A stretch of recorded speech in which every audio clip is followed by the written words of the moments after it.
He just wants to push the button and turn me off. Remote controls are good. You're ready. All righty. Well, we made it back. And we had a great time, and it's good. Will you fix Yeah, that? I I'll fix think I've changed it. All right, there we Is go. that better? Yeah, that's good.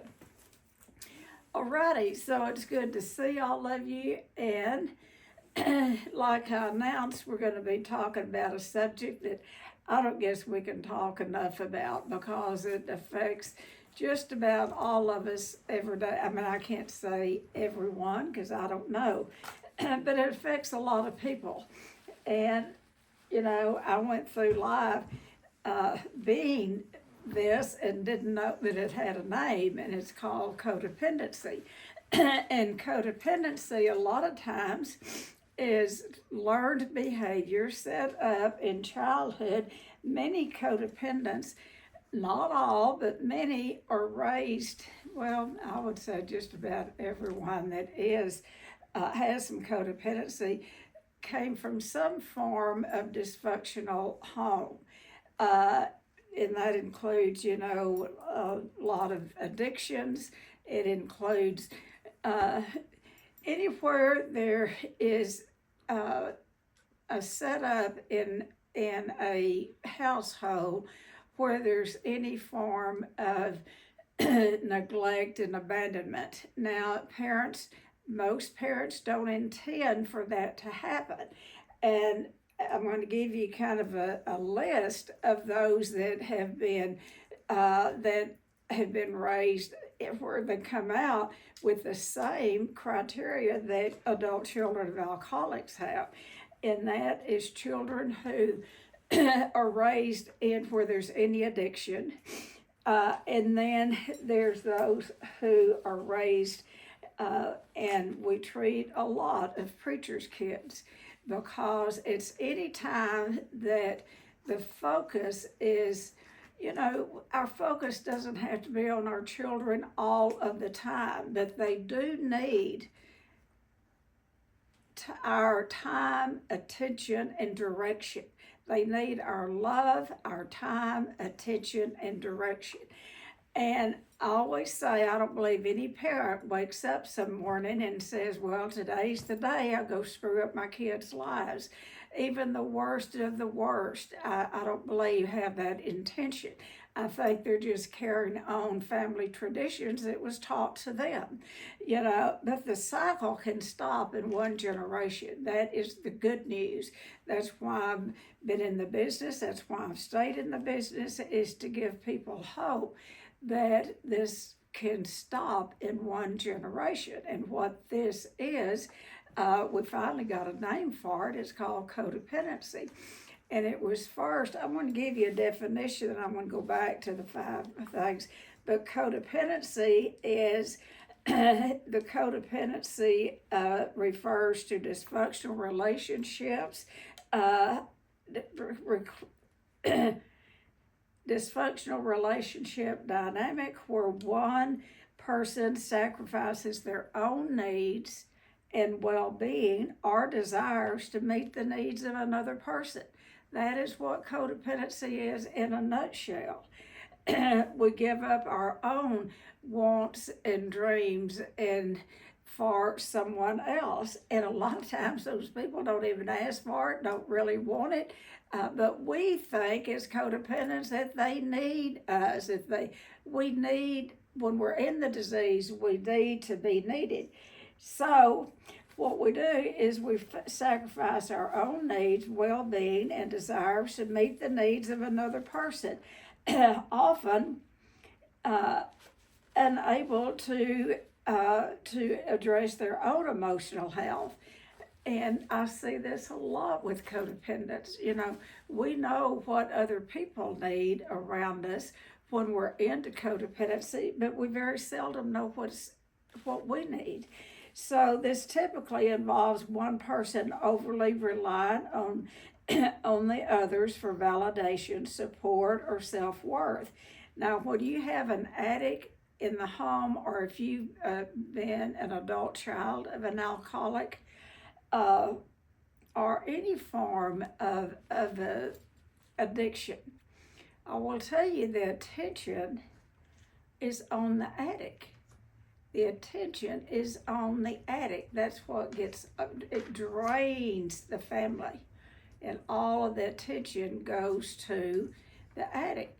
And then there will be at least one, and it's usually, I hate to say this, now men, you guys can be as codependent as us women can, but we still kind of outnumber you.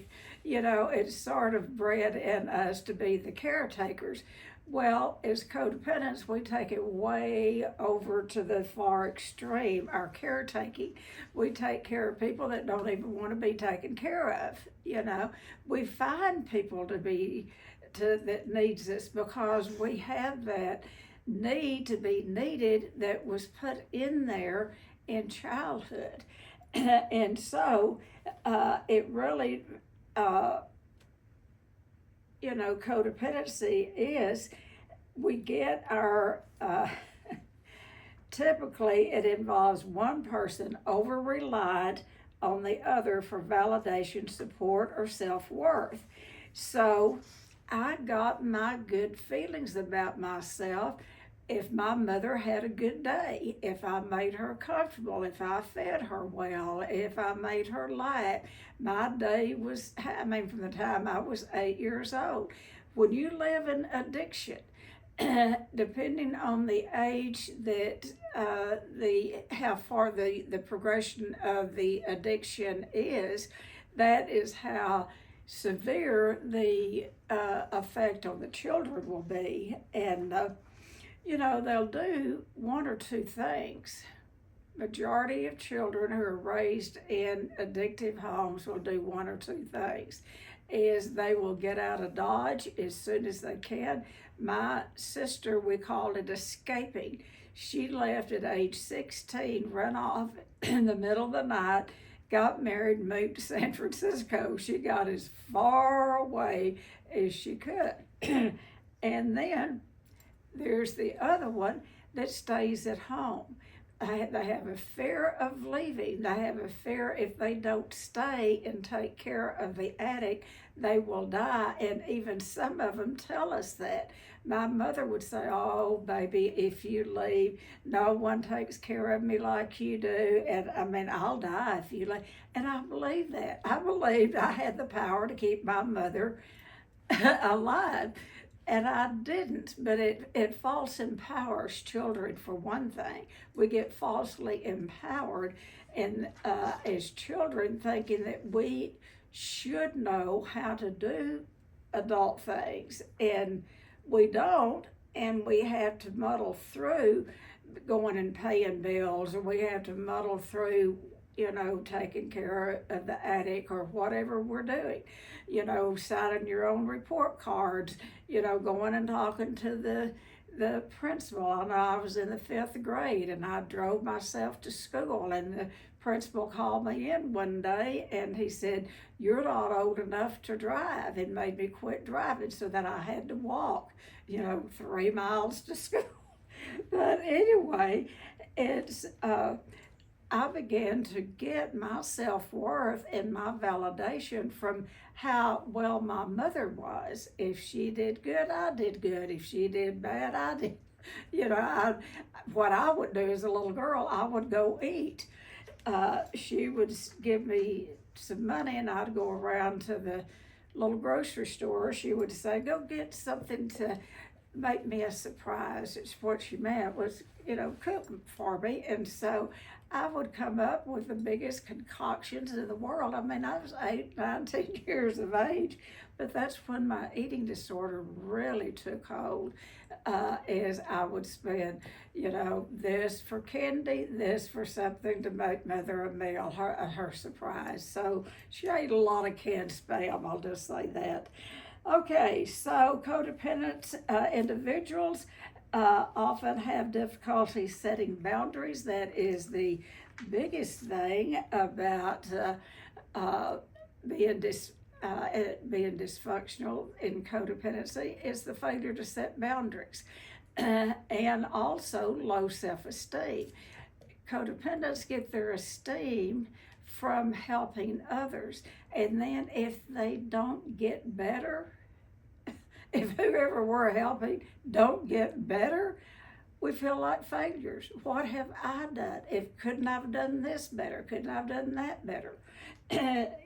So we stay in that negative self-talk a lot, or I did. and so we may enable negative and harmful behavior in favor of someone else's who is usually unhealthy when we're in an unhealthy or unbalanced relationship. This pattern is common in relationships where one person has an addiction or mental illness issue, and the other person takes on the responsibility for them. That's codependency in a nutshell. As we take on, will you turn that air on? I think I turned the heater on early, and I'm getting, the more I talk, the hotter I get here. Thank you. So, oftentimes, the codependent gets sicker than the addict ever thought about being. I know y'all don't like to hear that, but codependency is a killer because we're so busy taking care of them. And when you're a real good codependent, you measure how good a day you're having by how good a day the addict is having. If they're having a good day, you have a good day. I'd look over at my husband every morning and I'd think to myself, wonder what kind of day we're going to have. I never thought I could have a good day whether he did or not. I'll tell you, if I had waited to get better, to get into wellness, if I had waited till the addicts in my life got well, I wouldn't have lasted. I would have died, but way before they got into recovery. So I'm grateful that I got sick enough to start seeking help. I started seeking help by the time I was 13 years old. But anyway, oftentimes a codependent gets far sicker, I've just said that, than the addict, and they lose their identity trying to help other people. So a high percentage of codependents are adult children of alcoholics. So children who are raised in the disease of addiction that codependency is set up then because we start doing things that are really not age appropriate for a kid to do. Also, if you're raised in a preacher's home, now I know a lot of preachers, they're good people. I'm not putting religion down, don't think I am. But what happens is the focus is on the congregation. It's not on the children or the spouses. And so there's a lot of neglect and abandonment in preachers' homes, and no one sees it like that because they're doing good work for the congregation. This is an example that I use a lot in that, finally they're going to take the kids somewhere, maybe going to even take a weekend off, got a visiting pastor to come to fill in, and maybe they're going to take a 3-day weekend, take the kids to Six Flags, whatever. They're in the car ready to go. The phone rings inside the house. The father hears it. The kids say, don't answer, but he feels obligated to answer the phone. He goes, unlocks the house, goes in, enters the phone, and finds out that a member of their church has passed away. So what does he do? Do they go on that weekend? No, they stay. The kids get out, they unpack, and it's not one time, it's consistent. And so a lot of times pastors are gone at night. There is just, there can be, and I'm not saying in all ministers, there can be a lot of feelings of neglect and abandonment with the children. because they feel left out, or they are put in positions that they're really too young to be in, or they're left alone. You know, you talk about latchkey kids. Preachers' kids can be latchkey because who's right along there with the minister? It's usually the wife out front, you know, paving the way to get everything done and, you know, get that lunch ready for the, you know, call around, get people to donate food for the funeral service. And, you know, so it's a joint effort for the coupleship. And consequently, a lot of times there's some neglect and abandonment with the children. That's preachers. Also, physicians, you know, physicians, particularly your cardiologists, particularly your surgeons, because they're on call 24 hours and and I've worked with cardiologists only after the wife is walking out the door and has usually already signed the divorce papers, because they put their whole life into their work. I want to go as far as saying some of these folks don't even need to get married because they're married to their work, you know. But I've worked with a lot of physicians, families. I start usually, a lot of times, sometimes the doctor will come after the wife's already gone to the lawyer's office, because there's a lot of neglect and abandonment with the spouse and the children.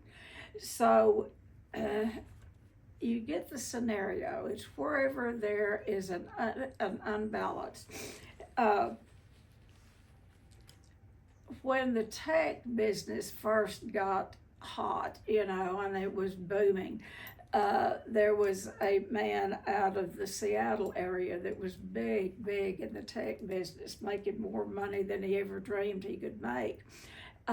You know, and they changed houses. They became rich. They gained a lot, but the children lost their father. And so here was the little boy, he's about 12 or 13, and he started looking at porn. Because he had the finest computer money could buy at that time, because his dad worked in the tech business. He was a developer. And so he got into porn and he couldn't stop. He could not stop. So the little boy knew that he should not be doing that, but he couldn't stop himself. Once that brain is triggered, and it can be fired early, and it can be fired early through sex abuse or through pornography. I mean, you name it. So here was this kid, and he would try to show his dad what he was looking at, and the dad would be walking out the door going to work. And what the dad would do is he'd slam the computer closed. He said, "That's how you solve that. You stop looking at it." Well, that didn't help. He looked at it more, and the kid did not want to, but he couldn't stop. He got addicted to the feeling that he got out of, you know, the feeling that addicts get. It changes the way we feel. If we were not a bunch of idiots, if we didn't get something out of using a behavior or a substance, I mean, we'd do it a couple of times and think, I don't have time for this, and we'd give it up. But it works for addicts. Addicts' brains are different from brains of normal people. We're not normies. So the little boy did that 2 or 3 times, you know, tried to show his dad what he was watching. And finally, the dad looked at it. Now, he was in the business of creating these fine computers. And he looked, and his son had managed to get past every parental block that they had in there. He had managed to get to the hardest core of pornography that was available on the computer. That got the dad's attention. And what he did is he slammed that shut, he took it away, he resigned from his job, and he's the one that really has helped us in the addiction field and working with kids and with electronics that father has. He gave up his big position because he knew, I mean, it was like, see, when a parent is gone out of the home, kids don't know whether they're out drinking or having sex with somebody else or what they're doing or that they're out saving the world. Kids don't know that. What kids know and what they feel is lonely. They feel left out. They feel neglected. And, you know, parents, you know, that type of go-getter type of parents don't show up at sports functions.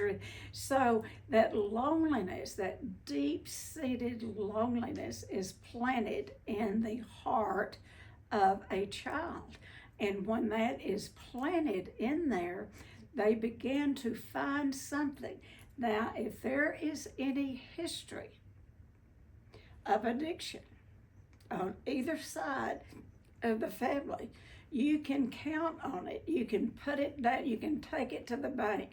That kid's going to find something to get addicted to ease the pain of his loneliness or her loneliness, you know. So, you know, work addicts produce a lot of I mean, kids that are addicts or they turn out to be codependents. They begin to take care of the because, you know, when you live in a family where the father's not there, somebody has to pick up the pace for the, particularly in alcoholism, you know, where there's an alcoholic father. A lot of times your oldest son, if you have sons, the oldest one, or it could be the daughter, the oldest child will usually step up and they become that family hero. They will begin to pay bills. They'll begin to make excuses for the addict. You know, they become codependent from a very early age. It becomes a way of life for them. So, all right, I can hear my voice. I've just gone to preaching. And so what I want to say is a lot of codependency starts in childhood with which we later turn into adult children of alcoholics. I've been around the program, Al-Anon program, AA, OA for years. And when Claudia Blight came out with her first book on adult children of alcoholics, it was called It'll Never Happen to Me. She was a social worker, and she lived up in the Northwest outside of Seattle. And she lived, her father ran a bar, and it was her job to get him out of the bar, and you know, because they'd be drunk and all. But she never dreamed that her father was an alcoholic, and she would deny it because that was his livelihood. The bar was his livelihood. And after she got into social work and got to working with people, just kind of like the people in San Francisco who was working with Vietnam vets that came back. You know, the Vietnam vets were much different than the veterans out of World War II or the Korean War or World War I. Those people were honored. They came back and they were honored. Vietnam vets were not honored. They were spat out. So they were doing this research in San Francisco. They were working on these people that had come back, and they had such mental anguish, more so than other soldiers coming out of other wars. And they finally narrowed it down to that they were never honored. They were never honored. And then through their research, they saw a correlation between children raised in alcoholic homes and dysfunctional homes and those Vietnam vets. The correlation was the same because they were never honored. They never did a good enough job.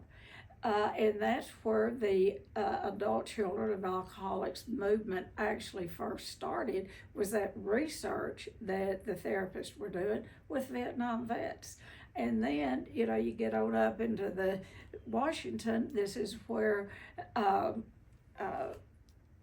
the woman that I was talking about, Claudia Black, when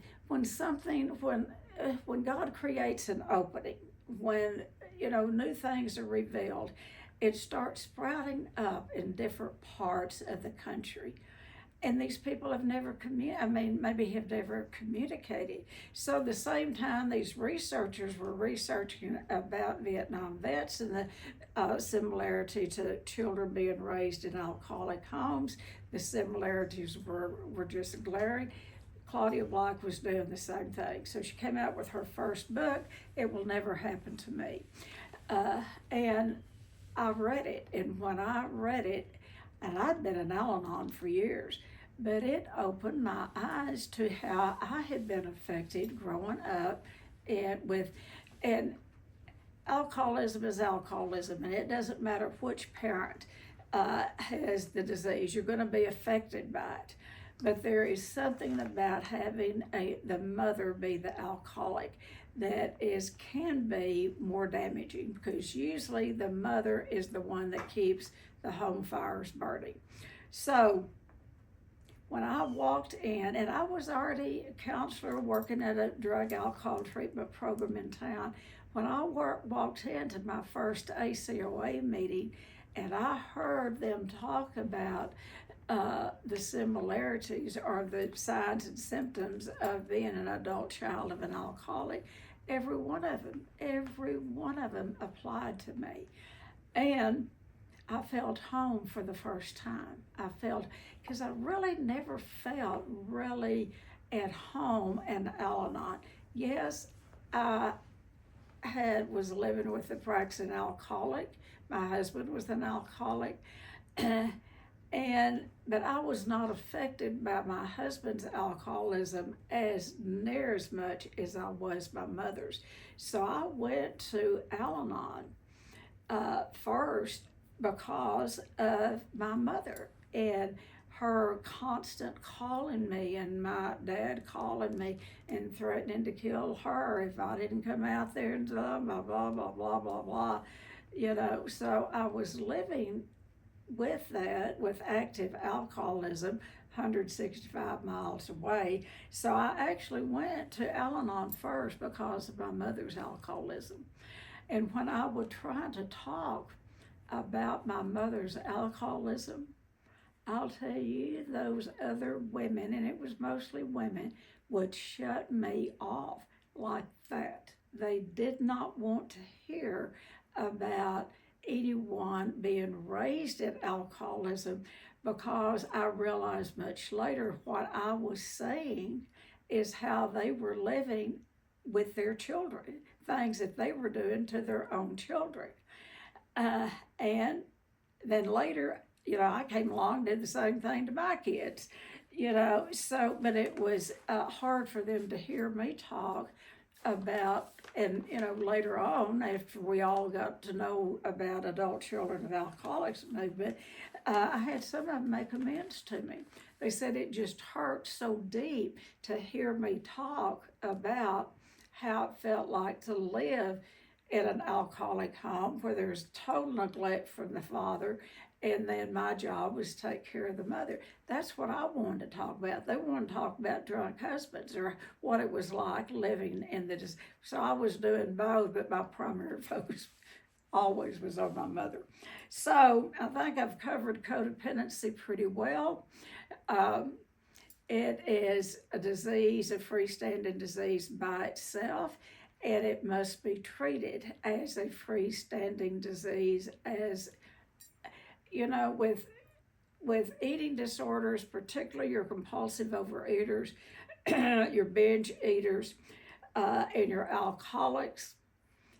If they get on a program, in about 2 years, they're going to be in pretty good shape. They are on the road to recovery, and if they can make it 2 years, they can usually make it 3. If they can make it past that 3rd year, a lot of relapse happens that 3rd year.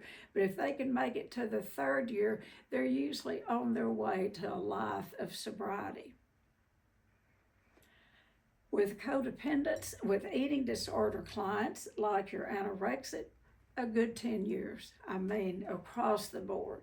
It takes an anorexic about 10 years to get, I mean, not all the time. That's not me saying it, it's research, but it's also us working with anorexics over and over. Your bulimics, 5 to 7 years if they're not practicing anorexia. Codependence, hold on. It takes a good 10 years. Research has shown for codependents to recover because of the denial is so high. So many think if the addict will get better, if the addict will sober up, if the kid will quit acting out, if the husband will stay home more, whatever. If their life could get perfect, then their life would be all right. The denial of codependency is very high.